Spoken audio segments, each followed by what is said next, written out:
नमस्कार, मैं हूं आपके साथ मयंक। तो देखिए एक बड़ी खबर, क्या ईरान पर अमेरिका के हमले का पहला प्लान फेल हो चुका है? क्या अमेरिका और ट्रंप ने जो पहला प्लान तैयार किया था ईरान पर हमले का, वो पूरी तरह से फेल हो गया? अब ये सवाल क्यों उठ रहे हैं, इसको समझने की ज़रूरत है। देखिए बड़े सारे एक्सपर्ट्स इस तरह की राय जता रहे हैं कि अमेरिका ने ईरान पर अटैक का जो पहला प्लान तैयार किया था वो पूरी तरह से डिरेल हो गया है, और वो पहला मिशन जो था, पहला अटैक का फर्स्ट प्लान था, वो बिल्कुल उस तरह से नहीं हो पाया जैसा अमेरिका ने प्लान किया था। अब देखिए इसको समझने की ज़रूरत है कि ऐसी बात क्यों कही जा रही है। आप देखिए पिछले कई दिनों से डोनाल्ड ट्रंप ये कह रहे हैं कि हम मदद भेज रहे हैं, हम हमला कर देंगे, लेकिन ये हमले नहीं हो पाए। इसकी क्या वजह है? पहली बात जो इसमें सबसे पहला पॉइंट है वो समझिए।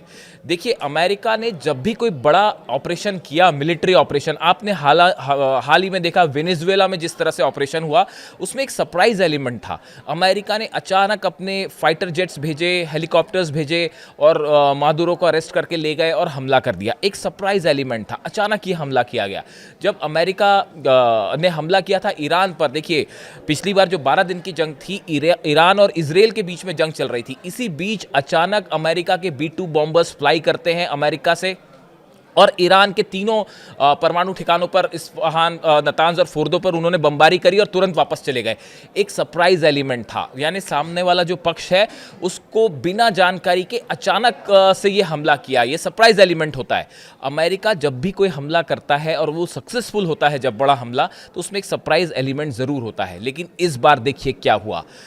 जब जैसे ही अमेरिका ने अपने फाइटर जेट्स का मूवमेंट किया अल उदैद एयरबेस पर, अमेरिका के जो फाइटर जेट्स हैं उनका इराक में अल असद बेस पर और इरबिल में मूवमेंट हुआ, कुवैत के जो बेसेस हैं, एयर बेसेस, यहाँ पर मूवमेंट हुआ, इसकी खबर तेजी के साथ फैल गई और ईरान अलर्ट हो गया। देखिए हम बार बार आपको ये बात कह रहे हैं कि इस बार जो है वो रशिया और चाइना के सैटेलाइट्स हर एक चीज़ को मॉनिटर कर रहे हैं, और जैसे ही ये मूवमेंट शुरू हुए अल उदैद एयर बेस पर, जैसे ही ये पता चला कि यहाँ पे फाइटर जेट्स का मूवमेंट है, उसके चंद घंटों बाद ये खबरें जो हैं वो सोशल मीडिया में सामने आ गई कि B-2 बॉम्बर्स जो हैं उनको अल उदैद एयर बेस पर देखा गया। इस तरह की खबरें सामने आने लगी। F-35 जेट्स, F-16 का बड़ा मूवमेंट हुआ कतर में, इराक के बेसिस पर, अल असद बेस पर इरबिल में, और साथ ही कुवैत के भी दोनों बेसिस जो हैं यहाँ पे भी फाइटर जेट्स के मूवमेंट हुए।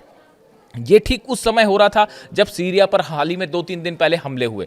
लेकिन ये जो एयर मूवमेंट है, इसकी जैसे ही खबर रूस और चाइना के सैटेलाइट्स के थ्रू बाहर आई, ईरान अलर्ट मोड में चला गया। ईरान ने अपने डिफेंस सिस्टम एक्टिव कर लिए। तुरंत ये खबर आ गई कि 500 खैबर मिसाइलें तैयार हैं, खुर्रमशहर मिसाइल्स तैयार कर दी गई हैं, और इनको सबको तैनात कर दिया गया, और 8 के 8 बेसिस पर निशाना लगा दिया गया है अमेरिका के, जो कि मिडिल ईस्ट के बेसिस है। यानी देखिए जो सरप्राइज एलिमेंट होता है अमेरिका के हमलों में, वो इस बार ईरान को लेकर जो हालात हैं उसमें वो पूरी तरह से फेल हो गया।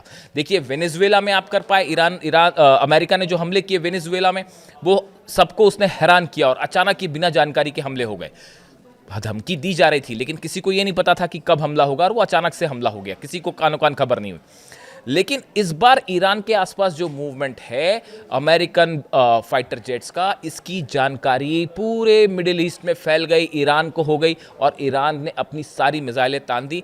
ईरान के जितने कमांडर्स हैं, चाहे एयरफोर्स चीफ हो, चाहे खामेनी साहब के एडवाइजर्स हों, या फिर उनके संसद के प्रमुख हो, सब ने सीधी चेतावनी दे डाली कि अगर एक भी हमारे ऊपर स्ट्राइक हुई तो 8 के 8 अमेरिकी जो बेसेस हैं उस पर सीधा हमारी मिसाइलों की बरसात हो जाएगी, और इजराइल का क्या होगा आप देखो।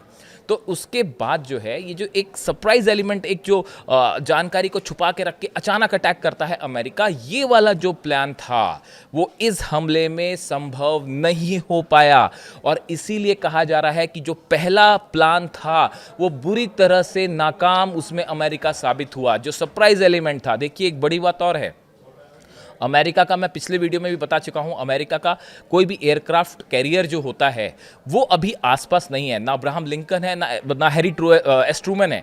ये दोनों एयरक्राफ्ट कैरियर पिछली बार जो है वो मिडिल ईस्ट के आसपास थे जब हमले किए थे अमेरिका ने ईरान पे, कि अगर हालात बिगड़े तो ये मदद कर पाएँ, लेकिन ये अभी आसपास नहीं है। इसलिए अमेरिका पूरी तरह से अपने फाइटर जेट्स पे ही डिपेंडेंट है कि इससे हमले हों या फिर जहाज़ से जो है समंदर से हमले हों, चाहे वो फारस की खाड़ी में हो या ओमान की खाड़ी से हमले हों या अरब सागर से हमले हों।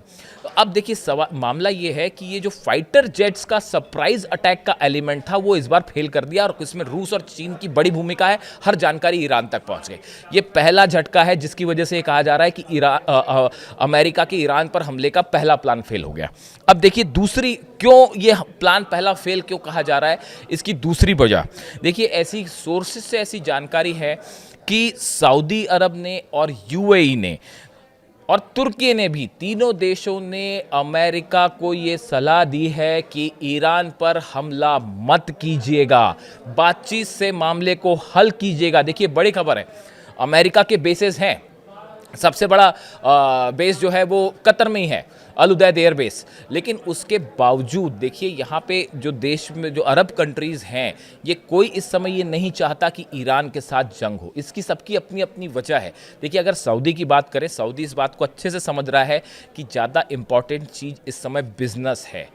आगे जो प्लान उन्होंने 2030 का जो प्लान तैयार किया है सऊदी ने और क्राउन प्रिंस ने, कि इकोनॉमिक डेवलपमेंट होना चाहिए, रोजगार होने चाहिए, ऑयल बिजनेस होना चाहिए, ये पूरा का पूरा बुरी तरह से ध्वस्त हो जाएगा अगर अमेरिका और ईरान की जंग होती है तो सऊदी ने अमेरिका के साथ है, भले अमेरिका की एयरबेस हो और सपोर्ट करते हो अरब कंट्रीज़ अमेरिका को, लेकिन एडवाइस यही की है कि भाई ईरान से आप अभी जंग मत करिए, ईरान पर हमला मत करिए। ऐसी जानकारियां हैं कि सऊदी ने भी ये कहा है, यूएई की तरफ से भी ये कहा गया, अल-दाफरा बेस है वहाँ पे, और यूएई में भी बड़ा मूवमेंट है अमेरिकन फोर्सेस का, लेकिन उसके बावजूद यूएई ने ये सलाह दी है हमला मत करिएगा। और तुर्की ने तो साफ तौर पर कह दिया है कि किसी सूरत पे ईरान पे हमला नहीं होना चाहिए। यानी देखिए कई सारे अलाइज जो अरब कंट्रीज़ के हैं अमेरिका के, वो ये नहीं चाहते कि ईरान पर हमला किया जाए। अगर ईरान पर हमला होता है तो ये जंग पूरे मिडिल ईस्ट को जलाकर रख देगी और बहुत बड़े स्केल पर ये जंग होगी। ऐसा नहीं होगा कि ये सिर्फ अमेरिका और पिछली बार की तरह बॉम्बर्स आए, 3 न्यूक्लियर साइट्स पर हमला किया और वापस लौट गए, ऐसा कतई नहीं होगा। अरब देश भी एडवाइस कर रहे हैं ट्रंप को, हमला मत करिए।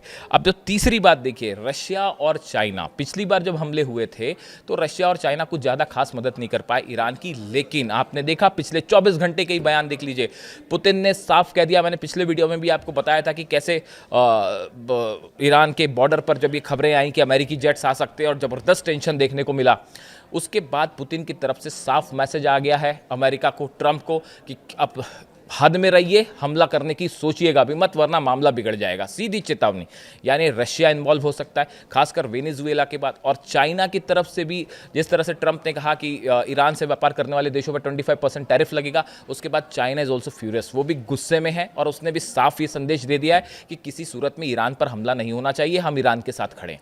यानी देखिए अब बात सिर्फ ईरान की नहीं है, रूस और चाइना दोनों को सीधा चैलेंज किया है डोनाल्ड ट्रंप ने वेनेजुएला में, और उसके बाद अब ग्रीनलैंड को भी लेकर जो है वो नेटो वर्सेस पुतिन एकदम साफ साफ है, और पुतिन ने साफ कह दिया कि अगर नेटो कंट्रीज अमेरिका को सपोर्ट कर रही हैं ग्रीनलैंड के मामले में, तो आप समझिए कि फिर यूरोप को कोई नहीं बचा सकता। तो ये मामला सिर्फ ईरान और अमेरिका के बीच तक का नहीं है, अब रशिया और चाइना के लिए ईरान एक प्रेस्टीज इशू बन गया है कि हर हालत में ईरान की रक्षा की जाए। यानी ये एक और तीसरी बड़ी वजह जिसकी वजह से ही माना जा रहा है कि अभी तक डोनाल्ड ट्रंप ने अटैक नहीं किया और ये प्लान फेल क्यों हुआ। थर्ड पॉइंट, आप चौथा पॉइंट समझिए, कई सारे सोर्सेस से ये खबर है, आपको भी मिल जाएगी, जिसमें ये कहा गया है कि ये कहा जा रहा है कि इजराइल खुद अभी इस बात के लिए तैयार नहीं है कि अमेरिका ईरान पर हमला करे, क्योंकि होगा ये कि अगर अमेरिका के बॉम्बर्स ने हिट करते हैं ईरान को, उसका पहला नतीजा ये होगा कि इजराइल पर पिछली बार से कई गुना ज़्यादा बैलिस्टिक मिसाइल्स की बौछार हो जाएगी। और बताया जाता है इस बार तो 750 मिसाइल्स, इस तरह के बयान आए ईरान की तरफ से कि 750 मिसाइल्स तो सिर्फ तेल अवीव पे हम गिराएंगे। तो उसके बाद जो है एक बड़ा वर्ग इजराइल का ये सोचता है, थिंक टैंक्स जो हैं इजराइल के, वो ये सोचते हैं कि अभी इजराइल पूरी तरह से तैयार नहीं है इसको लेकर। और ये चौथी बड़ी बात है, शायद यही वजह है कि ये इस तरह की खबरें आई कि नेतन्याहू ने पुतिन के थ्रू ईरान को मैसेज भिजवाया कि भाई अभी हम जंग नहीं करना चाह रहे, अभी हम हमला नहीं करेंगे, शायद इसलिए कि इजराइल तैयार नहीं है। ये चौथी बड़ी वजह है कि कहा जा रहा है कि अमेरिका का हमले का जो फर्स्ट प्लान था वो कैसे फेल हो गया, हम आपको ये समझाने की कोशिश कर रहे हैं। पांचवी बड़ी बात, बड़े सारे डिफेंस एक्सपर्ट से मान के चलते हैं, और डिफेंस एक्सपर्ट का सवाल ही नहीं है। टाइम्स ऑफ इजराइल में अभी कुछ दिनों पहले की ये खबर थी जिसमें ये कहा गया कि इजराइल का जो मिसाइल डिफेंस सिस्टम है, चाहे आप आयरन डोम की बात कर लें, चाहे आप एरो की बात कर लें, पेट्रियट की बात कर लें, थार्ड जो दिया है अमेरिका ने उसकी बात कर लें, ये सारे जो सिस्टम्स हैं ये अभी फिर से तैयार नहीं हुए हैं किसी जंग को झेलने के लिए। पिछली बार जब ईरान की मिसाइल्स गिर रही थी उस समय ईरान की एक मिसाइल को रोकने के लिए इजराइल को अपनी तरफ से 20-20, 25-25 आयरन डोम्स की जो एंटी मिसाइल्स हैं वो फायर करनी पड़ रही थी। इसके चलते इजराइल की जो मिसाइल्स हैं बहुत तेजी से खत्म हो गई और बताया जा रहा है कि सीज फायर करवाया इसी के लिए गया था कि इजराइल के पास सिर्फ 2 या 3 दिन की मिसाइल्स बची हुई थी, डिफेंस सिस्टम की मिसाइल्स। अगर वो खत्म हो जाती उसके बाद तो फिर वो तबाही मचती इजराइल में कि रोकना मुश्किल हो जाता। इस तरह की बड़े सारे एक्सपर्ट्स की राय। अब देखिए ये वाली जो खबर है कि मिसाइल्स खत्म हैं, इसमें जो टाइम्स ऑफ इजराइल की मैं आपको हेडलाइन पढ़ के बताता हूं। Amid threats of fresh bout with Iran, experts warn missile defence may not be ready. ये कुछ समय पहले का आर्टिकल है, टाइम्स ऑफ इजराइल में छपा हुआ था, जिसमें कहा गया कि साहब जो है वो अभी रेडी नहीं है ईरान।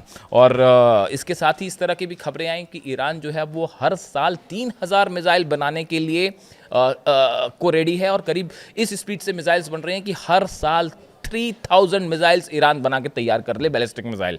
यानी ये संख्या बहुत ज़्यादा है। और 12 दिन की जंग के बाद से जो ईरान की तरफ से बयान आया कि जितने मिसाइल लॉन्च पैड तबाह हुए थे वो सब खड़े कर लिए गए हैं फिर से, और 3000 मिसाइल्स बनाना एक बड़ा आंकड़ा है। देखिए यूरोपियन इंटेलिजेंस एजेंसीज ने कहा था कि चाइना से बड़े पैमाने पर जो है वो सोडियम परक्लोरेट जो है वो बंदर अब्बास पोर्ट पर भेजा गया है। सोडियम परक्लोरेट वो चीज़ होती है जिसका इस्तेमाल जो है डायरेक्टली तो नहीं, लेकिन उसको फिर उसमें कुछ केमिकल चेंजेस करके इसका इस्तेमाल मिसाइल के सॉलिड फ्यूल बनाने में किया जा सकता है। और 2000 टन सोडियम परक्लोरेट जो है वो भेजा गया, ऐसा यूरोपियन इंटेलिजेंस एजेंसीज ने बताया था। ये वो 4-5 बड़ी वजह हैं जिसके कारण अभी तक ट्रंप ईरान पर हमला करने की हिम्मत नहीं कर पाए।